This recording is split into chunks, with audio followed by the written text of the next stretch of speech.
a dit qu'en tant qu'entrepreneur, tu devais forcément être présent sur les réseaux sociaux? Hello! Bienvenue dans ce nouvel épisode en solo sur 1001 ambitions. Je suis ravie de te recevoir pour ce nouvel épisode dans lequel j'ai envie de te parler d'un sujet qui me touche personnellement tous les jours puisque je l'entends tout le temps avec mes clients. Je suis donc entrepreneuse dans la communication depuis maintenant 2 ans. Et j'ai l'occasion de rencontrer régulièrement d'autres entrepreneurs, d'autres professionnels, que ce soit pour collaborer ensemble ou tout simplement à travers du réseau ou autre. Et j'entends très très régulièrement cette phrase « Les réseaux sociaux, c'est pas mon fort, ça me plaît pas, mais bon, il faut bien que je sois présent dessus. » Et j'avoue que ça m'irrisse toujours autant les poils. C'est une phrase qui m'énerve particulièrement parce que ça reflète vraiment l'injonction de notre époque qui induit que, en tant qu'entrepreneur, on est obligé d'être présent sur les réseaux sociaux si on a envie que notre entreprise prospère, se développe et surtout qu'elle soit visible en fait. Alors que quand on regarde la réalité, c'est pas vrai du tout. On peut tout à fait avoir une entreprise qui fonctionne vraiment correctement sans pour autant communiquer à travers les réseaux sociaux.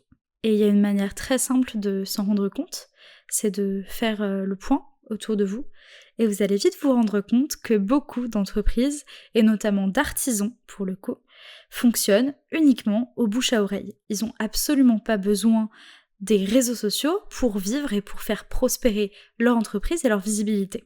Parce qu'on aura beau dire que les réseaux sociaux, c'est hyper efficace, que ça permet de développer sa visibilité hyper vite, etc., le meilleur moyen de communiquer, ça restera toujours de travailler avec l'humain et de transmettre ses valeurs, son message à une personne. Et en général, quand quelqu'un vous parle de son expérience avec une entreprise, un artisan ou autre, ça vaut 10 fois plus que n'importe quelle publication sur les réseaux sociaux. Et tout ça, ça m'amène à une deuxième chose, c'est qu'on a tendance, surtout quand c'est pas dans son métier, mais c'est normal, à mélanger les notions de communication et de visibilité, qui concernent pas du tout la même chose. Parce qu'effectivement, pour grandir et se développer, une entreprise a forcément besoin de visibilité. C'est évident, le but c'est de se faire connaître, et c'est comme ça qu'elle va réussir à toucher une nouvelle audience et de futurs clients. Mais donc cette visibilité, c'est un objectif de l'entreprise, un besoin littéralement. Et ce qui va différencier cet objectif de visibilité avec la communication en tant que telle, c'est que la communication, c'est l'outil duquel on va se servir pour atteindre cet objectif de visibilité. Et comme pour tous les outils, dans la communication, on va retrouver une multitude de manières de l'utiliser et de la mettre en place. Et parmi ces manières, on va retrouver les réseaux sociaux, qui est un outil qui est plus que plébiscité ces dernières années, parce qu'il reflète les utilisations de notre génération, les évolutions technologiques qu'on va retrouver en ce moment, etc., et que c'est une manière très proactive de développer la visibilité de son entreprise, mais ce n'est en aucun cas le seul outil possible pour développer sa communication et donc faire grandir sa visibilité. Et c'est vraiment pour ça que moi je défends le fait qu'il n'y a pas d'obligation aujourd'hui à utiliser les réseaux sociaux pour communiquer sur son entreprise. Parce que même si c'est le média le plus utilisé pour le faire, ça veut pas dire qu'il est fait pour toi. Quand on construit une stratégie de communication, l'une des premières étapes, c'est de définir les canaux et les médias qu'on va utiliser pour développer sa visibilité. Et c'est à ce moment qu'en fonction de tes besoins, et surtout de tes envies et de tes compétences, que la personne qui t'accompagne doit te proposer les canaux qui vont te correspondre. Parce que le plus important dans une stratégie de communication, c'est avant tout qu'elle te ressemble et que tu te sentes à l'aise à la développer. Sinon, ça sert à rien. Et c'est à ce moment précis qu'on devrait te dire ou non si mettre les réseaux sociaux, c'est vraiment une bonne idée pour toi. Et non pas l'ajouter par évidence, parce que tout le monde le fait autour de toi et que tu te dis que c'est forcément incontournable et que tu ajoutes les réseaux sociaux à ta stratégie alors qu'en fait, tu détestes ça. L'épisode d'aujourd'hui, c'est un petit peu mon laïus pour vous dire que si vous n'avez pas envie d'être présent sur les réseaux sociaux, vous n'avez pas à le faire. Et n'importe quel communicant qui vous indique de le faire alors que vous avez essayé et que vous accrochez pas du tout, sert pas vos intérêts. Je suis certaine que vous avez rencontré des dizaines de community managers ou social media managers qui vous ont tous dit que c'était absolument incontournable d'être présent sur les réseaux sociaux et que c'était une obligation. Mais non, c'est vraiment simplement parce qu'il voulait affaire avec vous. Et soyons tout à fait honnêtes, il existe une multitude de canaux sur lesquels communiquer qui ne sont pas les réseaux sociaux.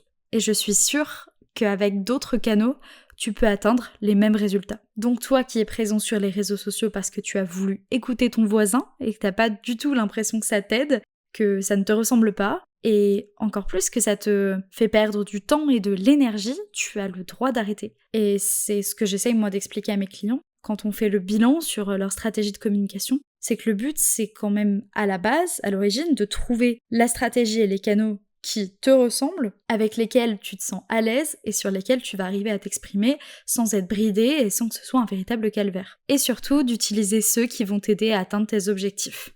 Alors si je dois être honnête, aujourd'hui je devrais pas faire cet épisode, puisque ça va littéralement à l'encontre de la manière dont j'accompagne mes clients aujourd'hui. Moi, j'aide aujourd'hui les solopreneurs à construire une communication en ligne qui leur ressemble et qui utilise notamment les réseaux sociaux. Mais en même temps, est-ce qu'il n'est pas préférable de dire à quelqu'un qu'il n'est pas obligé de faire quelque chose pour que s'il le fasse, il le fasse vraiment en cohérence avec ses valeurs et ses envies et qu'au final, il s'éclate dans sa communication?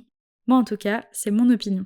Je suis curieuse de savoir si après tout ça, t'as encore envie de communiquer sur les réseaux sociaux ou si tu te dis que tu as copié un petit peu ce que tu voyais autour de toi, par obligation ou pour une autre raison. Et surtout, je serais ravie que tu me partages ton avis, que ce soit en commentaire ou directement en me laissant un petit message sur Instagram ou LinkedIn, un petit mail, peu importe. Et évidemment sur le besoin de renouveler ta stratégie de communication, et notamment le choix de tes canaux parce que ça ne te parle pas, que tu te sens perdu, ou tout simplement que tu as l'impression que tu n'atteins pas tes objectifs, eh bien je serais ravie d'en discuter avec toi autour d'un café ou d'un thé, évidemment.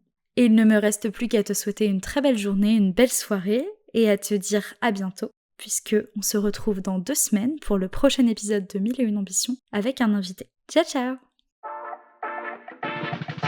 Si cet épisode t'a plu, je t'invite à t'abonner au podcast et lui laisser une note sur ton application préférée.